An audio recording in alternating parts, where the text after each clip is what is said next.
What China just discovered for nuclear weapons is shocking. China successfully exploded its first atomic bomb here at the first nuclear weapons testing site in 1964. Will it be possible to live at the nuclear weapons test site for the next 100 years? In today's video, we will be discussing how China unearthed newly found resources that's shocking. What is astonishing is that this limited way of life is gradually being reborn with China, with precious minerals worth $30 billion discovered. How did China bring this once-dormant lake back to life? What relevance do these resources have for China? In the impression of most people, it will be difficult for life to survive at the nuclear weapons test site in the next 100 years. However, strangely, something weird began to happen around the close of the 20th century. A little quantity of water began to emerge in the desert's low areas. Until recently, this restricted region of existence has been slowly reviving. Lop Basin in Xinjiang, China, is an important place in Chinese history and the country's first military restricted territory. In 1961, the Chinese government recognized Lop as a natural laboratory, where at least 45 nuclear tests were performed. China's first atomic weapon was successfully tested here until 1964. Lop has been crucial to China's national defense. Following a survey by Chinese geologists, it was determined that there were more than 250 million tons of potash mines at this abandoned nuclear weapons test site, with a value of more than $30 billion US. Many people are wondering how this dead lake came back to life. What significance do these newly found resources have for China? Lop was not, in reality, a desolate wasteland. The original Lop appeared 18 million years ago. It covers an area of around 20,000 square kilometers before 330 AD and is located in the eastern region of the Doreen Basin in the Chinese province of Xinjiang. It was part of the Doreen Basin's oasis neighborhood. Luan was the name of a well-known ancient civilization that lived once upon a time. According to historical accounts, 14,000 people lived in Lop at the time of the formation of New China. China built a large number of water reservoirs on the upper reaches of the Doreen River. This hastened the rate at which Lop was drying up. Before the last habitat proved unsustainable, the lake's surface area was decreased to 660 square kilometers. The vast majority of the town's residents have since migrated. This area has devolved into a bleak desert. As a result, China intended for this region to be a militarily restricted zone, and a nuclear weapon testing were performed here in 1961. Afterwards, China began to see Lop as a natural laboratory, where it conducted 45 nuclear tests, and Lop became a significant part of China's national security. Nevertheless, after so many nuclear tests, life will be difficult to sustain. As a result of people ceasing to visit the lake after being abandoned for about 35 years, Lop began to experience some strange occurrences. Late in the 20th century, a trace of water started to show up in the lower-lying portions of the desert, which attracted the curiosity of Chinese geologists who were studying the region at the time.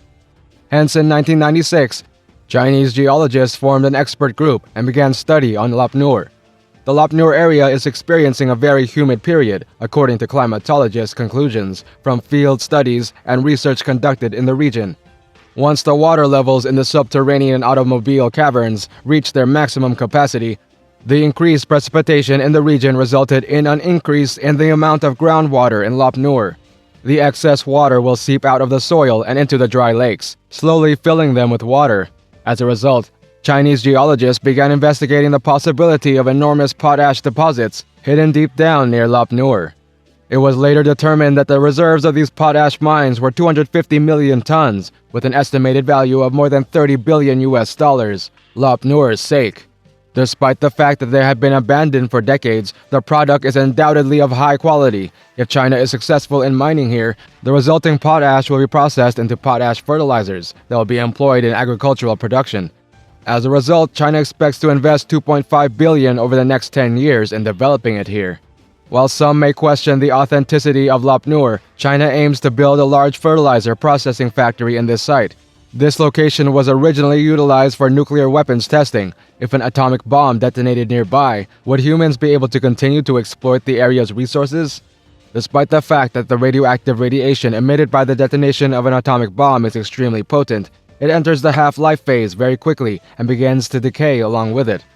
As a result, there will be no risk of radioactive radiation connected with Lop Nur development. What is the relevance of these 30 billion ton potash mines to China? Throughout the 1950s, China got aid from the Soviet Union in the development of a number of fertilizer factories. Despite this, China's chemical fertilizer producers produce fewer than 1 million tons per year, making it difficult to meet the massive demand for chemical fertilizers in China's domestic market. Yet China's population of about 1.4 billion people requires it. As a result, China's agricultural production can only increase in terms of units. China must supply a large amount of chemical fertilizer to its agricultural land in order to increase the country's annual grain output while the crop is growing. In reality, imports from numerous other countries meet the great bulk of China's agricultural requirement for potash fertilizers. Formerly, China had to import more than 3.8 million tons of potash fertilizer from other countries each year. More potash fertilizer is shipped into China than into any other country in the globe. Because of the sharp increase in the price of potash fertilizer in other countries, China was compelled to agree to pay higher prices in order to continue importing potash fertilizer from other countries. The region of Lop Nur in China's resource-rich but moisture-scarce Xinjiang Autonomous Region is not conducive to any form of cultivation. It is located near the eastern edge of the Taklamakan Desert, where violent dust storms and 200-meter-tall marching sand dunes can be found. Despite its lack of agricultural appeal, Lop Nur provides potash, which is valuable to all farmers all around the world. This potassium salt serves as a significant source of nutrient for plant growth, making it an essential component of fertilizer. After potash was found near Lop Nur in the middle of the 1990s, the region became the site of a sizable mining operation. Similar to this, China will be able to significantly reduce the capital costs related to the importation of potash fertilizers.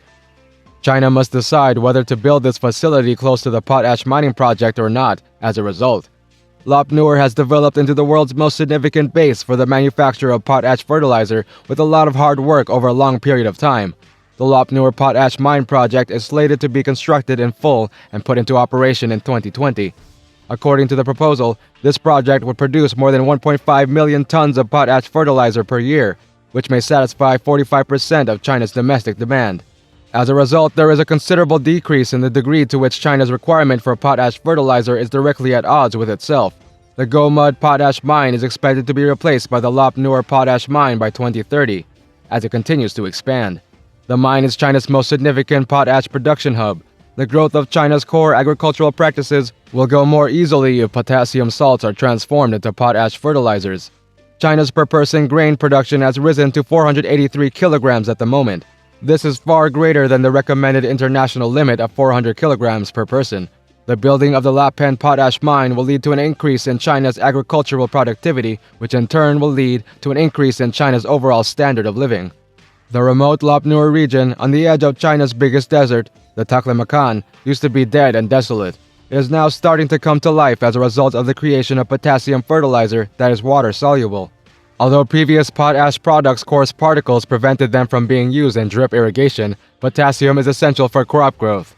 Yet the new Lop Nur water-soluble fertilizer is more readily absorbed by the soil.